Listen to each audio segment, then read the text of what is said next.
Go.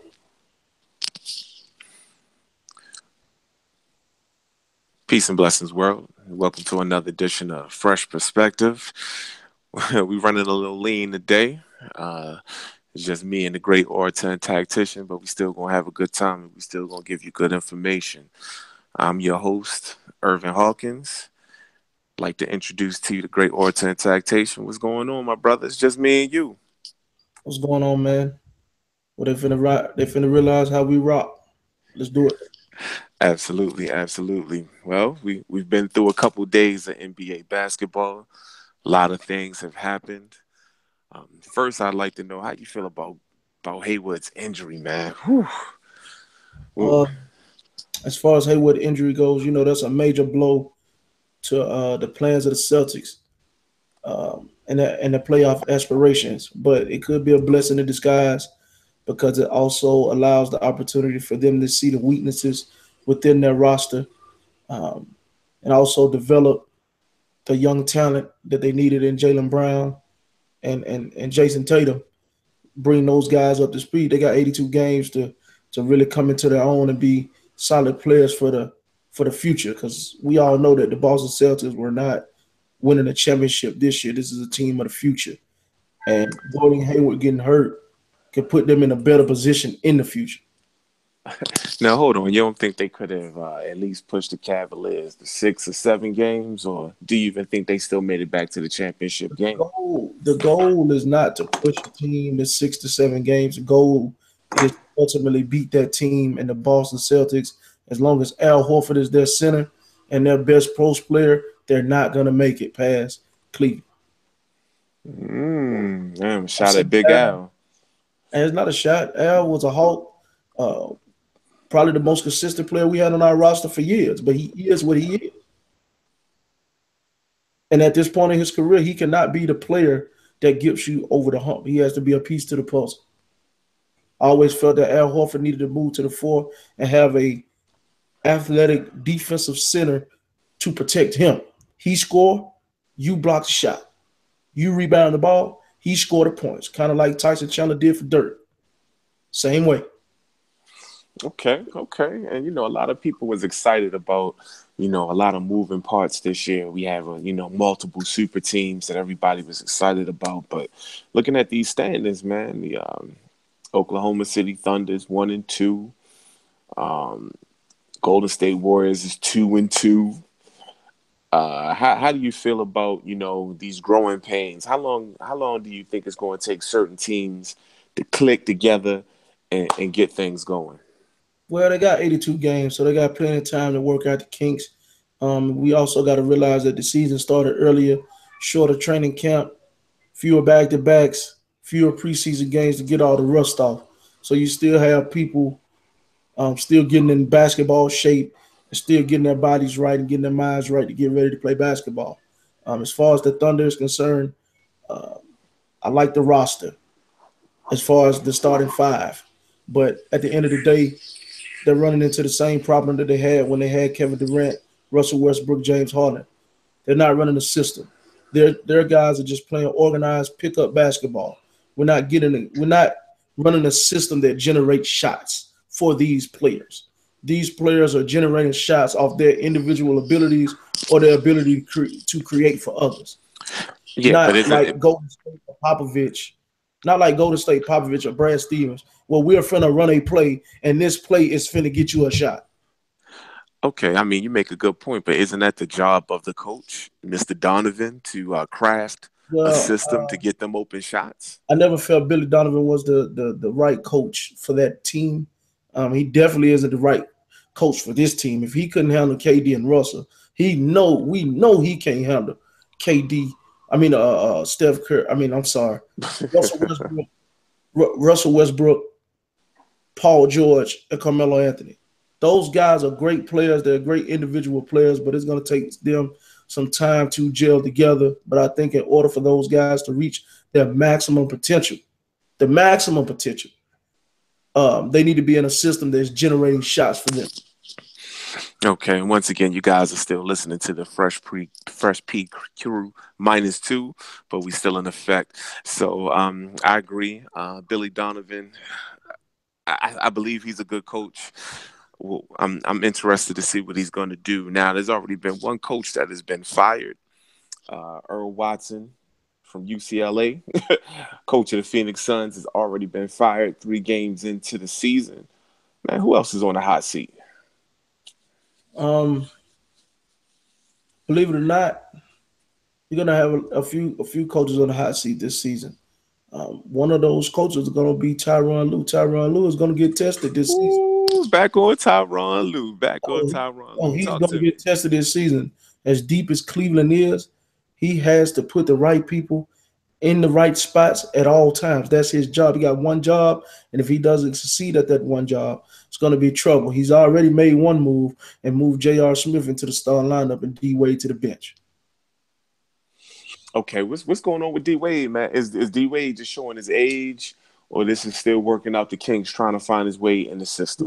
Well, I think the floor spacing is bad, and D Wade is not a good enough shooter to play with the lineup that they're putting on the floor as far as the floor spacing goes. When he played with LeBron the first time, the first season, the floor spacing was horrible. But then when they added shooters like Ray Allen and Rashard Lewis and Chris Bosh extended his range and Shane Battier and Chalmers, it just opened up the lane for the guy. And it opened up the lane for D Wade and LeBron to make those dives at the rim that they do because they're excellent finishers, but they need the space to do that. And with LeBron handling the ball the way he handles, D Wade is really playing off the ball, and if he's not able to hit consistent jump shots, he's gonna struggle with this team. Okay. We already covered Gordon Hayward's injury.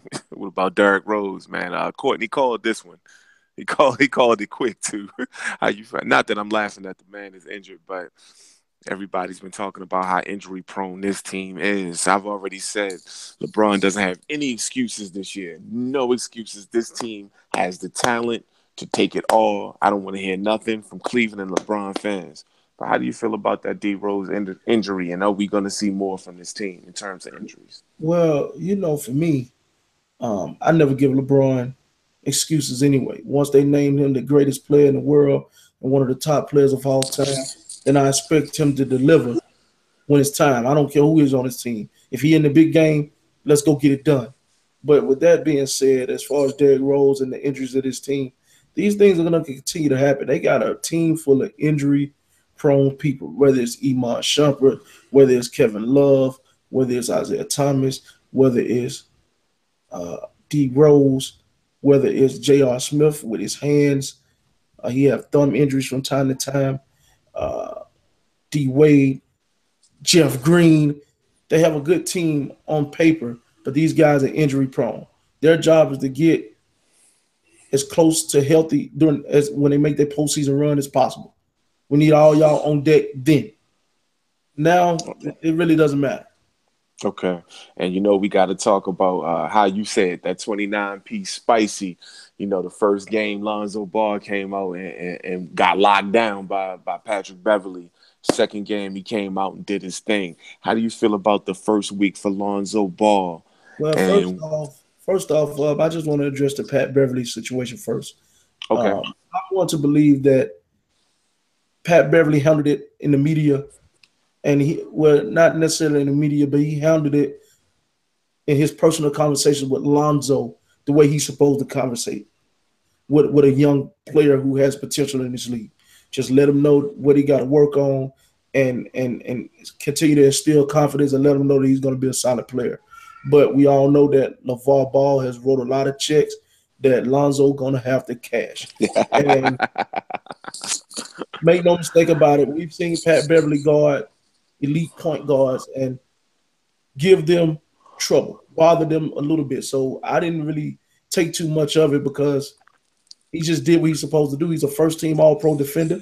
And Hmm. Lonzo Ball has weaknesses and he exploited those weaknesses.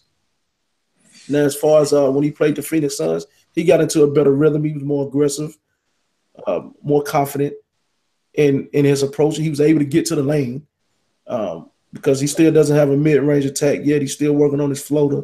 He has a respectable layup package, being that he's 6'6", but is not crafty enough. He's not a amazing athlete to just coming in there and punching it on people's heads. So he still got work to do. And that's what I like about him. He's out there playing and he's showing promise early. Had 13 assists. He had 13 assists the other night. I only think Alonzo Ball is going to get better as his team get better.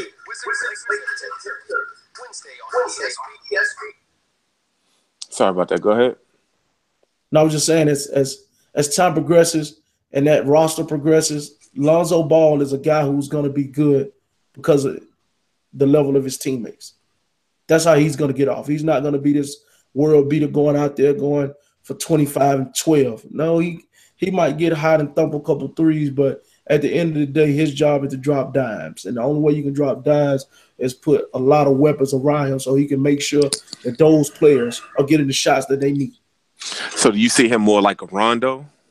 I see him more like a Mark Jackson. Mm. Okay. Okay. But Rondo can be also a great comparison. Rondo is one of the best floor generals I've ever seen. He cannot shoot jump shots, but he has a uncanny ability to not shoot those shots that people dare him to shoot. Take two or three more dribbles and get to the elbow or the free throw line extended, where he's now penetrated your defense without even really making a move. Okay. He's a master. He has mastered that craft. And so you feel like Lonzo has that type of trajectory. Lonzo's going to be a little bit different because he's more of I think he's more of an offensive minded player as far as scoring the ball. Well, once everything come together and all his skills come together, he's going to be able to score the ball a little bit better than Rondo because he'll be able to shoot better. But as far as getting the ball to the teammates in their right spots, he has to learn now that before in college and high school, he was known for making the pass ahead and that would get a layup or a dunk. Now he actually has to work on getting to the spots on the floor to where he can set people up. That's the next level that he has to go to. Okay, and one more player that I wanted to bring up in the first week who's having a phenomenal first week, my man Giannis, the Greek freak. He's averaging 38 and 9 right now. Let me tell you, man, you heard it right here first on Phresh Perspective. He is no longer the Greek freak, Javon Curse. I'm sorry, but Giannis Antetokounmpo name now is the freak. It's just what it is. It's just the freak. Randy Moss, Mr. Randy Moss, future Hall of Famer, Javon Curse. It's time to let y'all name be handed down to Giannis. This guy is unreal. Shout out to Jason Kidd for really developing this kid. I'm really hoping he develops Thon Maker the exact same way. Okay. Because Milwaukee looking good. I can't wait till they get Jabari Parker back and we really see what they got because they got a solid team, especially with Giannis being the unstoppable force that he has become. Okay, okay. And world, once again, you listening to the Fresh P crew -2, but we still in effect. So your final perspective on this week, this first week of NBA basketball that everybody's so excited about this season. You know, what's your final perspective on this first week? Well, you know who I got to talk to. I got to talk to my main man, Kevin. Got to talk Okay, to talk Kevin to him. Durant. And Talk I to him. also got to talk to my old main man, still respect the guard, the Russ guard. But let me address Kevin first. Kevin Durant, I seen you get into it with some Memphis Grizzly fans. Letting those fans know as you were leaving the arena that you have a ring. And that, sir, is what I have a problem with. You're at the point of your career now where people supposed to know who you are for what you do to them on the floor. Now, stat sheet, 11 for 24 from the field. That's not bad. 20, 29, 28 points. How many points you had? But I watched the entire game, sir. You left a lot of points on the board. And for you to be the best player in the game that I feel, at least on the offensive side of the ball, and you also had 7 blocks that game, we're not going to act like I'm not going to ignore that part. But at the end of the day, Steph goes out with 4 fouls, Clay's struggling, Draymond struggling. This is the time when you show everybody that you the man. And you neglected to do that in y'all 2 losses, and that's why y'all got 2 losses. And as far as My main man, the reigning MVP, the Russ Guard. Russ Guard is time, man. You got a very talented roster. Um, in one game you did win, and the game you lost to Minnesota on Andrew Wiggins just getting great on y'all. Even though Melo and Paul George, y'all fought hard and got back in that game and you led the troops. But you just got to continue to play the game the way you're playing right now.